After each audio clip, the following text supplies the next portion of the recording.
Amis internautes de Guérita TV Monde, bonjour et bienvenue dans votre émission Écho de la Marina.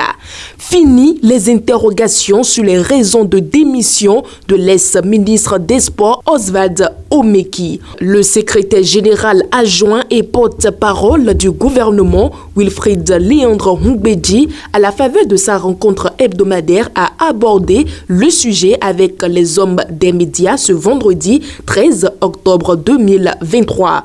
À en croire les explications du porte-parole, le départ de l'ancien ministre des Sports est lié à sa récente déclaration sur la candidature d'Olivier Bokor. Le secrétaire général a laissé entendre qu'au cours du Conseil des ministres du jeudi 6 octobre 2023, l'ex-ministre des Sports Oswald Omeki a été interpellé par le chef de l'État Patrice Talon sur son attitude qui contredit l'esprit du système partisan. Le président de la République a dit à son ministre d'éviter à l'avenir de telles déclarations parce que cela mettrait à mal, à terme, la réforme du système partisan. Le ministre a pensé qu'il pouvait défendre sa position et c'est la raison pour laquelle il a demandé à être libéré de ses fonctions. Par la suite, Wilfried Léandre Ngbeji a avoué que le président de la République a accepté la démission du ministre.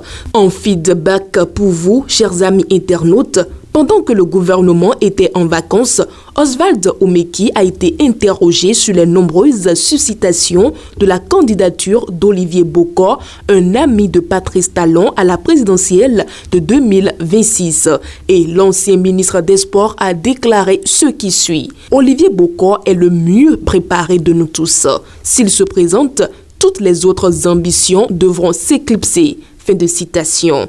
Après sa démission, le suspense n'a pas trop duré. Benoît Marcel Dato a été nommé par la suite ministre des Sports par le chef de l'État Patrice Talon. La nouvelle de sa nomination a été annoncée par le secrétaire adjoint et porte-parole du gouvernement Wilfried Léandre Ngbeji le mardi 10 octobre 2023.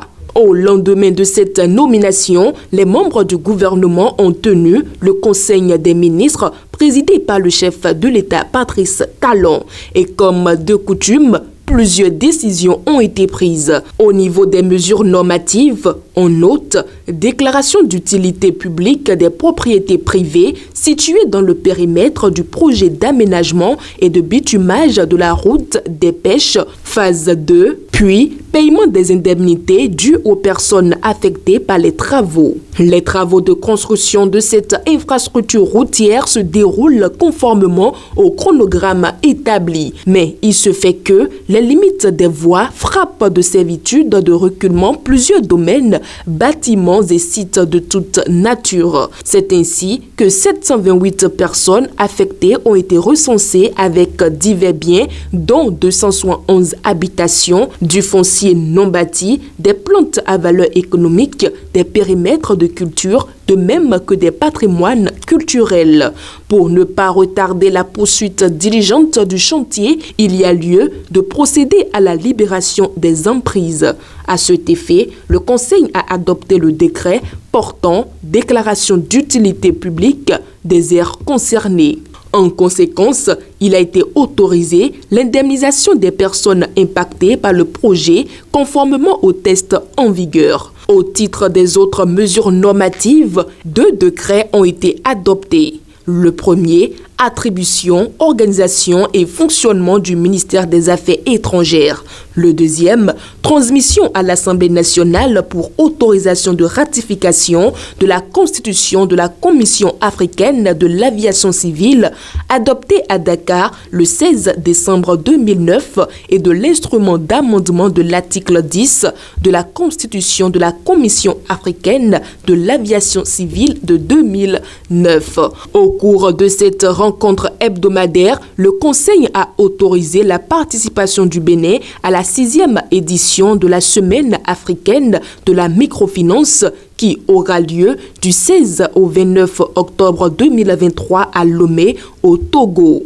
Le deuxième congrès des soins palliatifs et de la troisième journée mondiale des soins palliatifs seront organisés du 12 au 14 octobre 2023 au Bénin, ainsi que la tenue des réunions statutaires 2023 de l'Organisation des producteurs de pétrole africains qui auront lieu du 29 octobre au 2 novembre 2023. Au titre des mesures individuelles, une nomination a été prononcée au ministère de la Justice et de la Législation sur proposition du Conseil d'administration et après avis du Conseil supérieur de la magistrature. Il s'agit de Florent Régnier Nyansomon, qui est nommé directeur général de l'Agence nationale de recouvrement des avoirs confisqués et saisis. Pour finir, sachez qu'en marge de la rencontre hebdomadaire des ministres, le président de la République, Patrice Talon, a eu un tête-à-tête avec Benoît Dato, le nouveau ministre des Sports. Le chef de l'État a exprimé ses attentes